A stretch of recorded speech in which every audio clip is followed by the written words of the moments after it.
Birthday batian. Now na! Pati na po natin na may kaarawan ngayong araw na ito. Unahin natin ang ating kanyusik, mga kababayan. Andrew San Fernando. Happy birthday, Andrew! Ating kanyusik dito kapag weekend. Kasama ho natin sa pagpapatugtog ng mga magagandang musika. Andrew San Fernando, maligayang kaarawan mula sa iyong DWWW774 family. May okay ng almusal natin. Okay pang tanghalian. Birthday ni Andrew. Birthday din pala ni ni Alvin Quinto, mga kababayan ng Bayanan, Muntinlupa City. Ang pagbati mula sa Mustang Brotherhood Club. Happy birthday, Alvin Quinto. Maligayang kaarawan din kay Lenlen Estabaya ng Barangay La Paz, Eureka, Makati. Happy birthday, Lenlen. Mula kay Ka Junjun Esban ng Mabalacat, Pampanga. Happy birthday din kay Kael Ongsing. Kael, happy birthday. Kay Bolet Sabino, Emma Inocencio ng Hagonoy, Bulacan. Maligayang kaarawan, Lina Tolentino ng Bagbagin, Caloocan. Beth Reloma ng San Rafael, Bulacan. Dami nagdiriwa ng kaarawan. At kay Rosie Sigua, 61st birthday today. Nanay Rosie ng San Isidro, Nueva Ecija.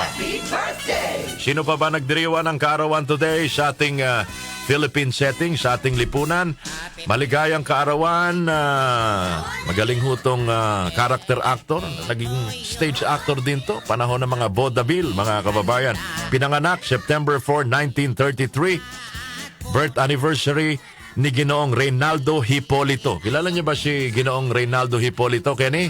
Ako, kasama ko dati lagi nagpupunta ito sa Cabanatuan, Nueva Ecija. Napakabait, napakatalinong individual, mga kababayan. Si Palito, birth anniversary ni Palito. Ang tunay niyang pangalan, Reynaldo Hipolito.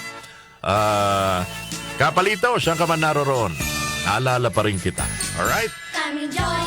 Birthday ngayon, birth anniversary ngayon, mga kababayan, ng isang journalist, newspaper publisher, at syempre isa sa mga founders ng Philippine Star. Tatlo silang founder, mga kababayan.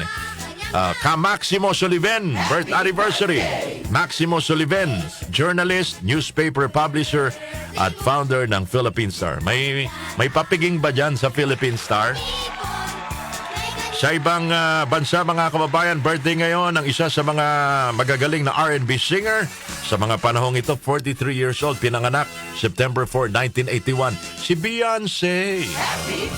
Miyembro dati siya ng Destiny's Child. Ano ba yung mga kanta ni Beyonce na alam mo, Kenny Gacosta? Paborito to ni favorite singer ito ni ni Teo, di ba? Si Beyonce, hindi mo paborito? Konti. Si Andrew San Pedro, favorito niya ba si Beyonce? Mga kababayan. Alright, so si Beyonce, Single Ladies, Love on Top. Sa kanya ba yung hindi yung Umbrella? Ella? Hindi. Kay Rihanna ata yun, Sige. Paborito ko yan si Beyonce, girl. Galing-galing niya, girl. Enjoy your day because it's your birthday.